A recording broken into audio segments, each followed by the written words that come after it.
जय माता दी। चैत्र नवरात्रि का शुभारंभ चैत्र महीने के शुक्ल पक्ष की प्रतिपदा तिथि से होता है और ऐसे में प्रतिपदा तिथि में कलश स्थापना करने के साथ ही माँ दुर्गा का आवाहन भी किया जाता है और स्थापना करने के साथ साथ ही 9 दिनों के व्रत पूजन का शुभारंभ होता है। चैत्र नवरात्रि के 9 दिनों में माँ दुर्गा के 9 स्वरूपों की विधि विधान से पूजा की जाती है और उनके मंत्रों का जाप और श्री दुर्गा सप्तशती का पाठ भी किया जाता है।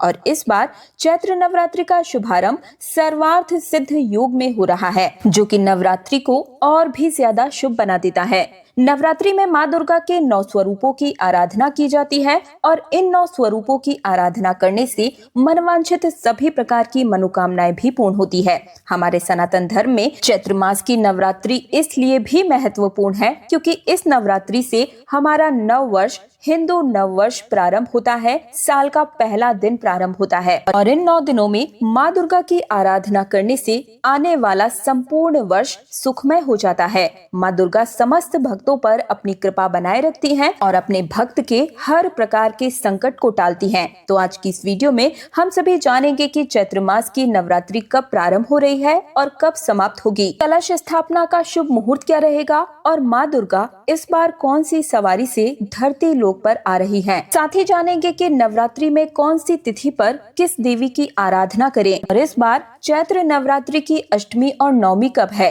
कन्या पूजन कब करें और राम नवमी किस दिन है। संपूर्ण जानकारी आज की इस वीडियो में आप सभी के साथ शेयर करूंगी। वीडियो बहुत ही महत्वपूर्ण है, तो निवेदन है कि वीडियो को पूरा अंत तक जरूर देखिएगा और अगर मेरी मेहनत पसंद आए तो वीडियो को लाइक कर दीजिएगा। मेरी आवाज पहली बार सुन रहे हैं तो चैनल तीज त्योहार और धर्म को सब्सक्राइब करके पास वाले बेल आइकन को जरूर प्रेस कीजिएगा ताकि आने वाली तीज त्योहारों से जुड़ी हुई संपूर्ण पूजा विधियां, शुभ मुहूर्त आप सभी को हर रोज मिलते हुए चले जाए। साथ ही कमेंट सेक्शन में जय माता दी जरूर ही लिख दीजिएगा। चलिए अब जान लेते हैं कि चैत्र मास की शुक्ल पक्ष की प्रतिपदा तिथि कब प्रारंभ होगी और कब समाप्त होगी और नवरात्रि का पहला दिन कब है। तो देखिए, पंचांग के अनुसार चैत्र मास की शुक्ल पक्ष की जो प्रतिपदा तिथि है, इसका प्रारंभ 19 मार्च 2026 को यानी कि गुरुवार के दिन सुबह 6:52 पर होगा और प्रतिपदा तिथि का समापन 20 मार्च को सुबह 4:51 पर होगा। तो ऐसे में 19 मार्च 2026 यानी कि गुरुवार से चैत्र मास की नवरात्रि प्रारंभ हो रही है और 19 मार्च 2026 से नव वर्ष भी प्रारंभ हो जाएगा, अर्थात नव वर्ष का प्रारंभ 19 मार्च 2026 से ही होगा। और अब जानते हैं कि नवरात्रि के पहले दिन कलश स्थापना करने का सबसे शुभ मुहूर्त क्या है। तो देखिए, इस बार नवरात्रि में कलश की स्थापना करने के 2 शुभ मुहूर्त प्राप्त हो रहे हैं।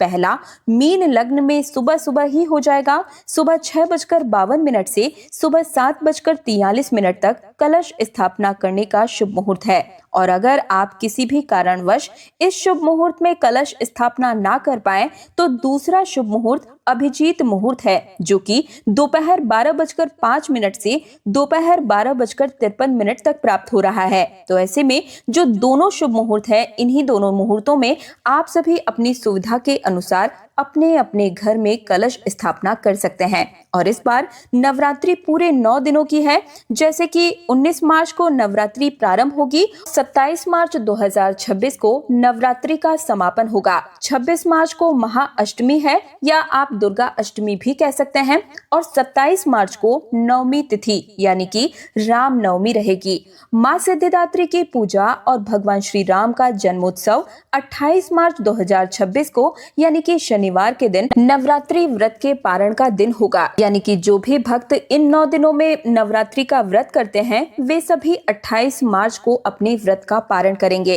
और अब जान लेते हैं कि माँ दुर्गा इस बार कौन सी सवारी पर सवार होकर आ रही हैं।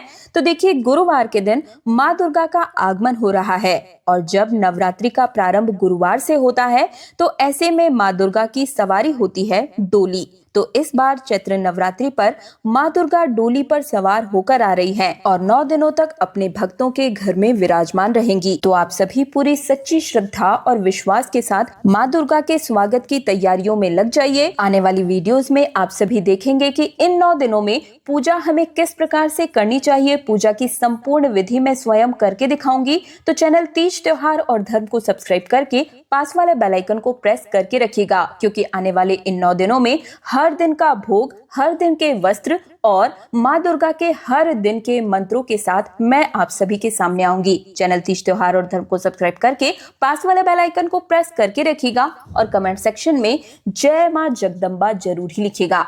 ओम नमः शिवाय, जय माता दी।